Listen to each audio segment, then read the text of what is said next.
I was immediately struck by the impact of COAF. I may not be Armenian, but this isn't just an Armenian cause. It is a human cause, and most importantly, a children's cause. What COAF does is change lives, and that's really why we're all here. Looking into the future, we're going to plan for the next 10 years. Now, next 10 years is a very important period for us because we're expanding our efforts from 10 villages in the last 10 years to 100. So that's a big step forward for us. Thank you, Garo and Andrea. I'm so excited to be here tonight in front of all of you. I took my first trip to Armenia 4 years ago in 2009, and I took my second trip this summer to volunteer in the villages. This was a life-changing experience for me, and getting to know the people there and understanding the heart of their needs was just the greatest thing I could possibly have imagined to do with my summer.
Without COAF and the programs that it provides, a lot of these kids would lack this vital sense of stability that they need to thrive. These kids can depend on COAF. They can rely on their after-school mentors and their doctors and their social workers. They know that their school will be bright and clean and ready for them every morning. And that is why your role is so vitally important.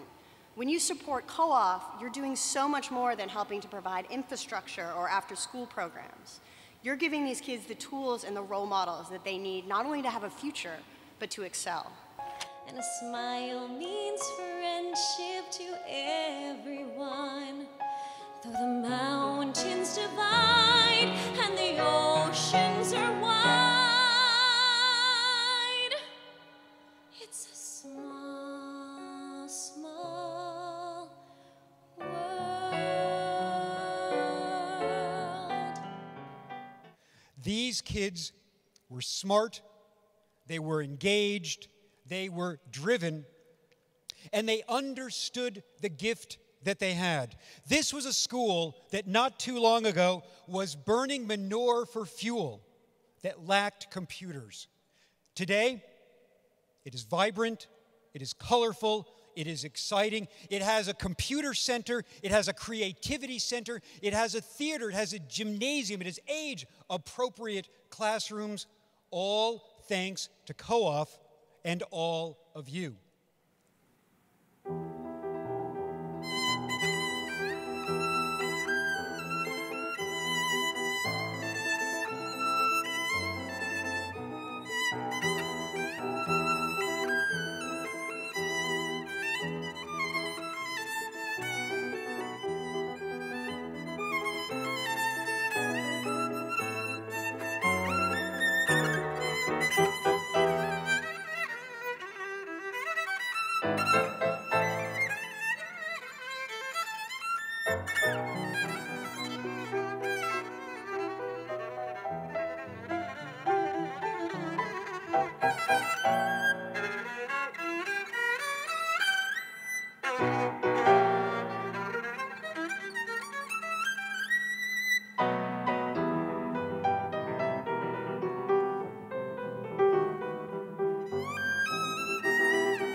My main assignment in COAF was to train the teachers.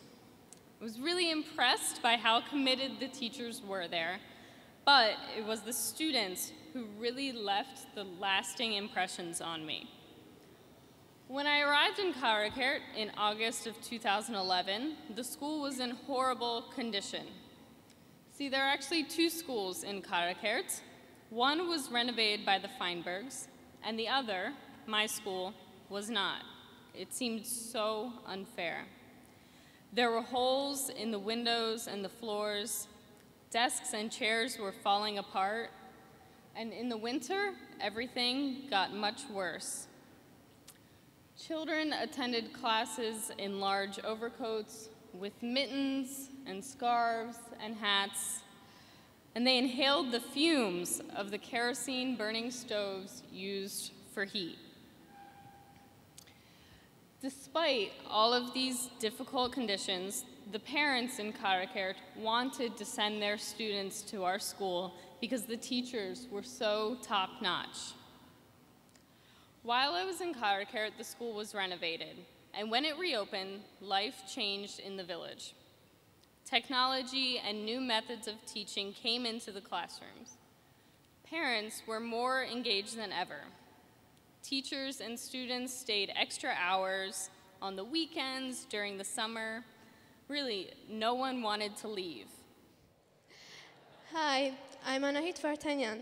Some of you may remember me from the gala last year. Today, I am here to express my appreciation and to speak on behalf of thousands of COAF kids.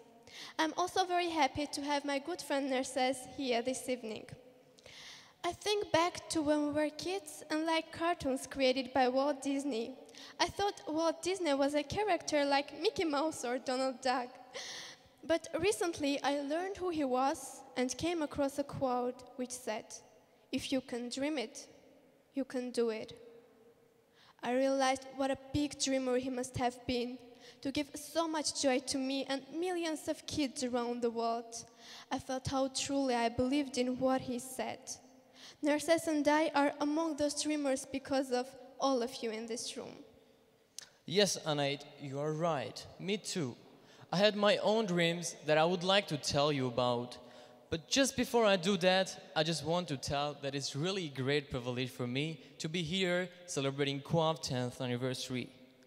Last year, when Anait was speaking in front of you, I was back in my village, watching her via Skype and feeling great pride.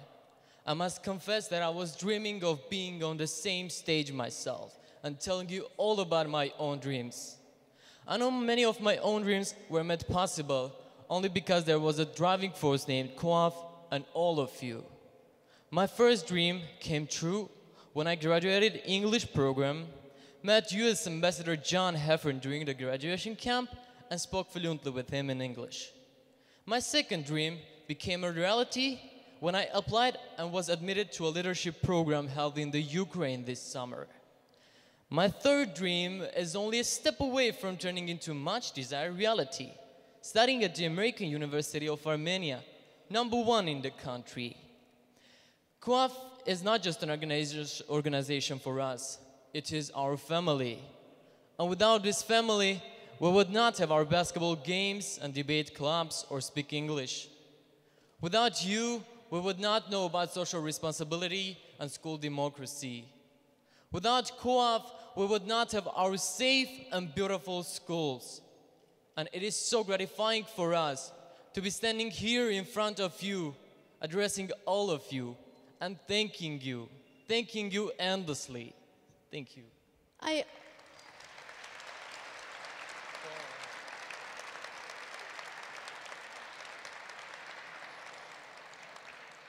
I also want to tell you how much COAF has changed my life.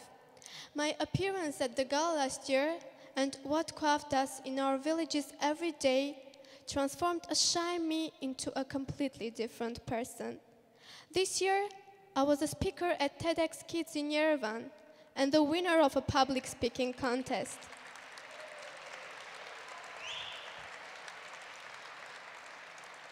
Thank you. I'm grateful to COAF for giving me these opportunities, and I'm proud of myself for taking them. The best thing about having COAF in our lives is that we have changed, and we're not afraid of change. I do not know how it happened, since nobody had ever classes with us telling us that we must change. I guess that we just learned from COAF's example. We started appreciating things we have, and thinking about what we could do to make things even better. We are just 2 of thousands of children who are thankful and appreciative. With you and COAF, we can dream it and we can do it. Thank you. 10 years ago, when we were contemplating our work in the villages of Armenia, a number of my friends said, do we need another Armenian organization, because we had so many of them? And to an extent they were right. We had many organizations doing some phenomenal things, wonderful things, but none were working in the villages and doing the kinds of things that we contemplated at the time. And you may ask, why villages? Because most stereotypic dogma is that the villages are unimportant, that the people in villages are not capable. And I hope some of what you have seen tonight has negated that kind of thought, because not only, when we work in the villages, there are two sides to it. One is the emotional side, and you've seen a lot of that tonight. I travel to the villages 4 times a year, and every time you encounter something emotional, many things emotional, and it drives you to want to do more. And that's one of the reasons for us to engage in our next 10 years with the expansion to 100 villages. This is your naming opportunity for a school in Hayastan. Oh my gosh, I love your bidding. I didn't even start. Thank you so much, Pedal 71. Wow. Thank you. This is what we want. Keep on bidding. Fantastic.